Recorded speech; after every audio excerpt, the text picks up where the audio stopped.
మిత్రులారా, ఈ వేదిక మీద నుంచి ఒక్క మాట చెప్పదలుచుకున్నా. హైదరాబాదు నగరం ఒక్క గొప్ప చరిత్ర. ఆనాటి కులీ కుతుబ్ షాయిలు కానీ, నిజాం నవాబులు కానీ హైదరాబాదు నగరాన్ని అద్భుతంగా విస్తరించడం వల్ల ఈనాడు ప్రపంచ పటంలోనే హైదరాబాదు నగరానికి ఒక గుర్తింపు వచ్చింది. 200 ఏళ్ల క్రితం సికింద్రాబాద్ పట్టణాన్ని విస్తరించడం వల్ల హైదరాబాద్ సికింద్రాబాదు జంట నగరాలుగా ఈనాడు రాణించగలుగుతున్నాయి. అదేవిధంగా సైబరాబాద్ ఇదొక సాంకేతిక విప్లవం.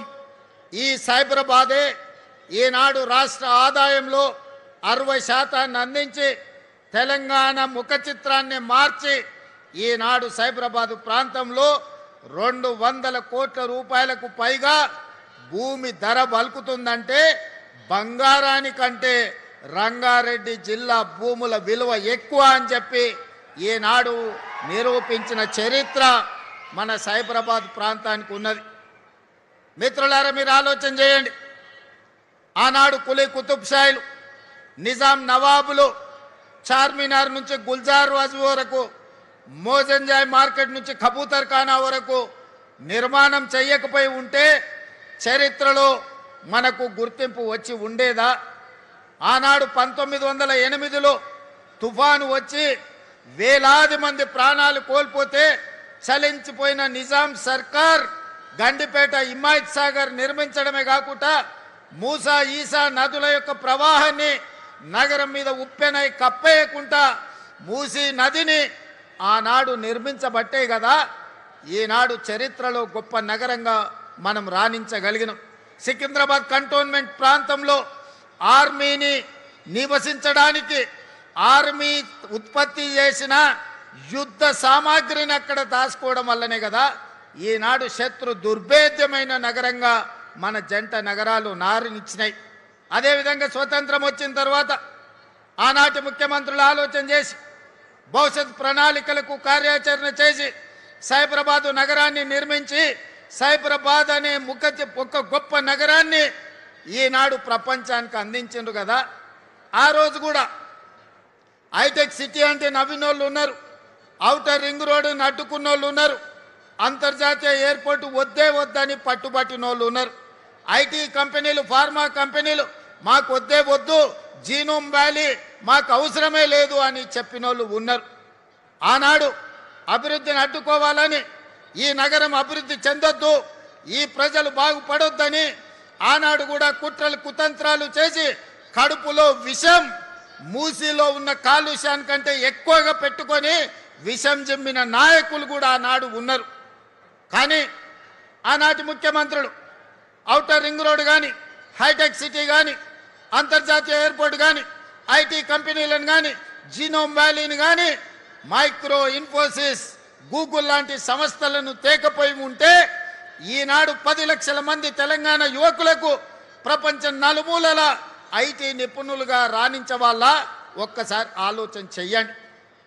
అదేవిధంగా ఆనాటి నుంచి ఈనాటి వరకు రామాయణంలో రావణాసురుడు ఉన్నట్టుగా ఈనాడు మన నగర అభివృద్ధిలో రావణాసురులు, మారీచులు, సుబాహులు, శుక్రాచార్యులు అందరూ ఉన్నారు.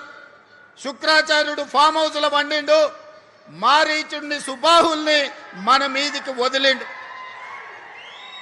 పెద్ద రాక్షసులు పిల్ల రాక్షసులు కలిసి ఈనాడు భారత్ ఫ్యూచర్ సిటీని మేము అడ్డుకుంటాం, మేము రద్దు చేస్తామని అంటున్నారు. నేను అడుగుతున్నా ఇక్కడ ఉన్న యువకులను, ఈనాడు ఫ్యూచర్ సిటీని రద్దు చేయాలన్నా ఫ్యూచర్ సిటీని విస్తరించాలన్నా మీరు ఒక్కసారి చెప్పండి. ఈనాడు ఫ్యూచర్ సిటీ మన ఫ్యూచర్కే కాదు, మన పిల్లలు వాళ్ళ పిల్లలు వాళ్ళ పిల్లలు భవిష్యత్ తరాలకు గొప్ప ఫ్యూచర్ను అందించడమే కాదు, భారతదేశానికే కాదు ప్రపంచానికి ఒక దిక్సూచిగా ఒక గొప్ప నగరంగా తీర్చిదిద్దాలి అని ఈనాడు మన ప్రభుత్వం సంకల్పంతో ఈ కార్యక్రమాన్ని తీసుకున్నది. ఈ సంకల్పాన్ని అడ్డుకోవాలని ఈనాటి రాక్షసులు కడుపు నిండా విషం పెట్టుకొని కళ్ళల్లో నిప్పులు పోసుకొని ఇక్కడనే కాదు అమెరికాకి వెళ్ళి ఫ్యూచర్ సిటీని మేము రాగానే రద్దు చేస్తామంటారు. అయ్యా మీరు రద్దయిపోయిన 1000 నోటు లాంటోళ్ళు, మీకు గతమే ఉంది కానీ మీకు భవిష్యత్తు లేదు. మిమ్మల్ని తెలంగాణ ప్రజలు తిరస్కరించారు, మిమ్మల్ని తెలంగాణ ప్రజలు శ్మశానానికి పంపించారు. ఇక మీకు భవిష్యత్తు లేదు. ఈ భవిష్యత్తు నగరాన్ని రద్దు చేస్తామంటే వచ్చేసారి ప్రతిపక్ష హోదా కూడా రాదు. ఈ ప్రాంత ప్రజలు బండకేసి కొడతారని ఈనాడు నేను చెప్పదలుచుకున్నా. అందుకే మిత్రులారా, ఏడ్చే వాళ్ళ ముందు మనం జారి పడ్డట్టుగా కాకుండా ఏడ్చే వాళ్ళు ఏడ్చుకుంటుంటూనే మనం అభివృద్ధి పదం వైపు నడవాలి. అందుకే డిసెంబర్లో పనులు ప్రారంభించుకున్నాం. జూన్ 10 తారీఖు నాడు కార్యాలయాన్ని ఈరోజు మనం ఇనాగరేట్ చేసుకొని జాతికి అంకితం చేసినాం. సరిగ్గా 150 రోజుల్లో ఫ్యూచర్ సిటీ డెవలప్మెంట్ అథారిటీ కార్యాలయాన్ని మీ ముందల్నే టెంకాయ కొట్టినాం. మీ ముందల్నే ఈనాడు కార్యాలయాన్ని ప్రారంభించుకున్నాం. ఇది మా పనితనం, ఇది మా అధికారుల వేగవంతమైన ప్రణాళిక. మనస్ఫూర్తిగా అధికారులను ఈనాడు ఈ వేదిక మీద నుంచి నేను అభినందిస్తున్నా. ఈ ఉత్సాహంతో ఈ నగరాన్ని 2034 $1 ట్రిలియన్ ఎకానమీకి ఈ భారత్ ఫ్యూచర్ సిటీ వేదిక కావాలి. 2034 వరకు ప్రపంచంలో టోక్యోతో, అమెరికాలో ఉండే న్యూయార్క్తోని, సింగపూర్తో పోటీ పడే నగరంగా రాబోయే 8 ఏళ్లల్లో సంపూర్ణంగా నిర్మించుకోవాలి. దానికి అవసరమైన ప్రణాళికలు సిద్ధం చేసుకోవాలని చెప్పి మా అధికారులకు ఆదేశాలు ఇస్తున్నా. హైదరాబాద్ నగర ప్రజలకు, తెలంగాణ మిత్రులకు నేను గుర్తు చేయదలుచుకున్నా. తొలకరి వర్షాలు నిన్ననే పడ్డాయి. పెద్ద ఎత్తున వర్షం పడలే, రోజంతా వాన పడవలే. కానీ 2 గంటనే హైదరాబాదు నగరంలో వాన పడితే రోడ్లు ఎక్కడికక్కడ స్తంభించిపోయినాయి. రోడ్ల మీద మొత్తం వర్షపు నీరు వరదలై పారింది. ట్రాఫిక్ అతలాకుతలమైంది. కిలోమీటర్ ప్రయాణానికి 2 నుంచి 4 గంటలు పట్టింది. అంతర్జాతీయ నగరం అని గొప్పలు చెప్పుకుంటే సరిపోదు.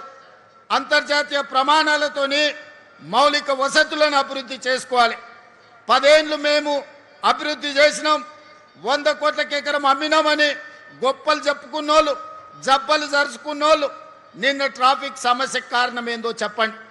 రోడ్ల మీద మొత్తం వరద పారుతుంటే దానికి ఎవరి బాధ్యత అని నేను ఈరోజు అడుగుతున్నా. పోయిన దుర్మార్గులు చెరువులు, నాలాలు, కుంటలను కబ్జా చేసుకొని, పబ్లిక్ పార్కులను ఆక్రమించుకొని, ప్రభుత్వ భూములను చెరబట్టి ఈనాడు అక్రమ నిర్మాణాలు చేపట్టబట్టే ఇవాళ చెరువులలో ఉండాల్సిన నీళ్లు, కుంటలకి వెళ్లాల్సిన నీళ్లు, నాలాలో ప్రవహించాల్సిన నీళ్లు, వర్షపు నీళ్లు మొత్తం రోడ్ల మీద ప్రవాహమైంది. చెరువుల్లో ఉండాల్సిన నీళ్లు మన కాలనీలకు, మన బస్తీలకు వచ్చినాయి. మన రోడ్ల మీద వరదై పారింది. అందుకే నిన్న గంటల కొద్దీ ట్రాఫిక్ జామ్ అయింది.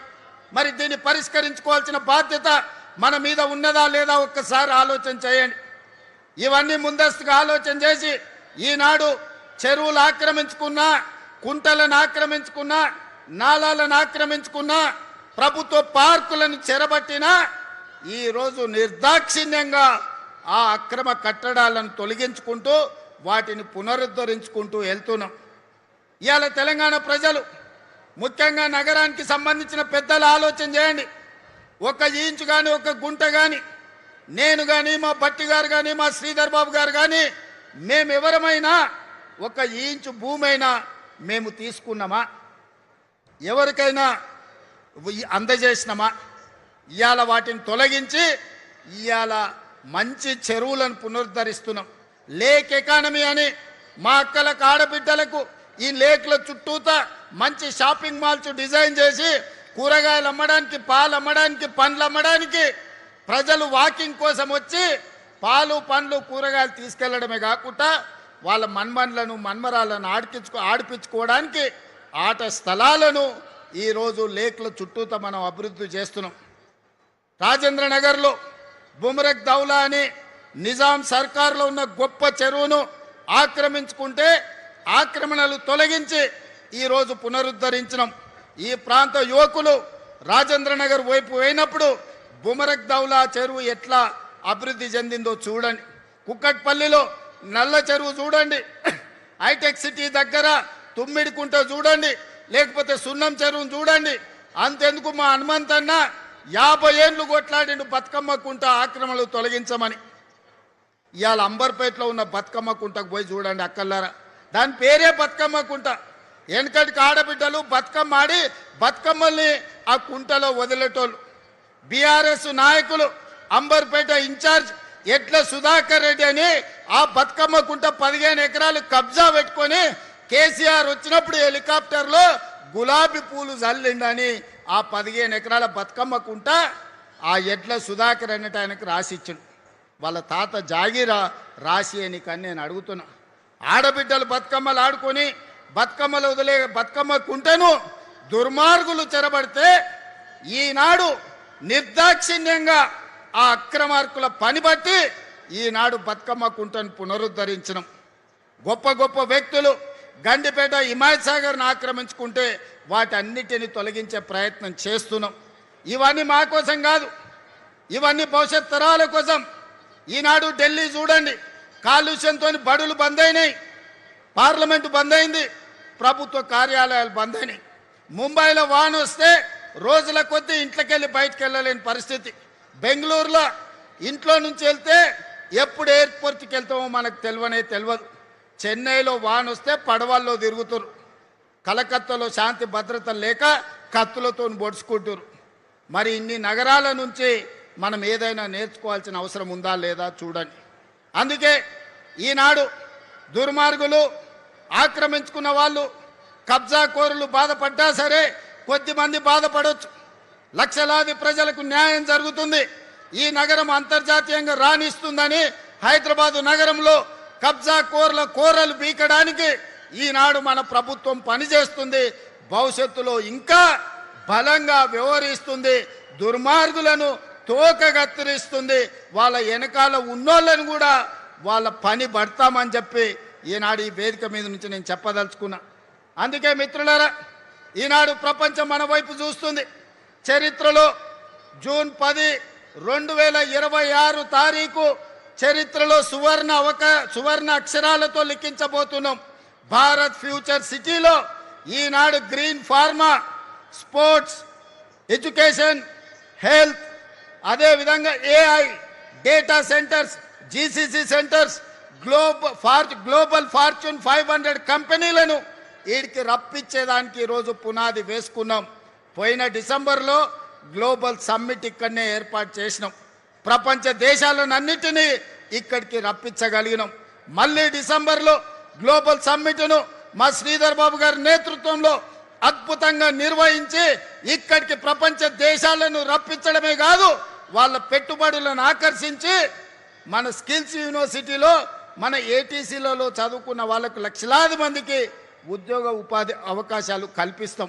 అందుకే మిత్రులారా, ఈనాడు మీరందరూ KLR గారి నేతృత్వంలో ఫ్యూచర్ సిటీ డెవలప్మెంట్ అథారిటీలో మీ గ్రామాలను కలపాలని మీరు ముందుకు వచ్చిండ్రు, మీరు తీర్మానాలు చేసిండ్రు.